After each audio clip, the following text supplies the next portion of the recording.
Mashabiki wameendelea kumwataka na kujiuliza ni kwa nini dada yetu Nifa mfanya biashara, lakini pia nikizungumza kwa wale wadada ambao wamekuwa most influenced ladies katika mitandao ya kijamii. Asilimia kubwa kwa sasa katika watu wanaoangaliwa zaidi kwenye upande wa kibiashara, basi pia hatuwezi kumwacha Nifa Outfit ama Nifa Store, ambapo bila shaka amekuwa na wafuasi wengi sana na amekuwa na wateja wengi sana katika duka lake la nguo, duka lake la mikoba na vitu vingine na kadhalika. Kiuhalisia, baada ya kuwa kwenye muonekano ambao hata mwenyewe alikuwa akijishangaa na kujishikashika matiti yake, iliweza kuonekana kwamba kilichoweza kuvuja na kilichoweza kuonekana kabisa kwamba Nifa hakuwa na matiti ya design hiyo, lakini suddenly tu ikaonekana ghafla yupo kwenye muonekano kama huo. Kwa hiyo watu wakaanza kuunganisha matukio,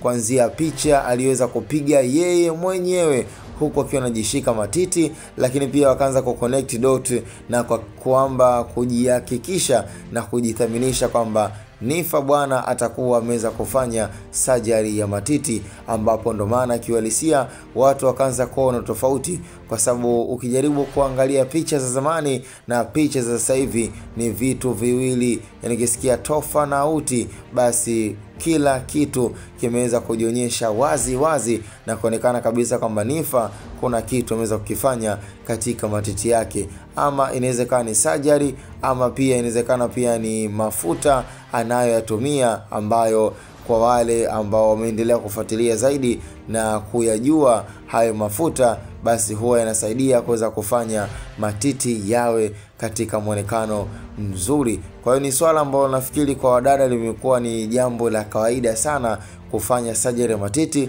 ila kitendo cha kuto kuangalia madhara yake kesho na kushukutwa, hapo ndo wengi sana wanapokuja kufeli, kwa sababu kuna kansa ya matiti, yani mambo mengi tofauti ambayo yamekuwa yakiwakumba dada zetu, lakini limekuwa likiingilia huku na kupitia huku. Kwa hiyo ni swala ambalo sasa hivi limekuwa likimhusu dada yetu Nifa, ambaye na yeye ameingia kwenye kanyampasira ya kuzungumziwa na kuweza kuwatakiwa vibaya sana na mashabiki ambao wameona ni swala ambalo lilifanya hali ndani na ungwana wa title yake. Bwana, tukutane kwenye comment. Ni Hatboy Media, it's a choice. Hatboy Media.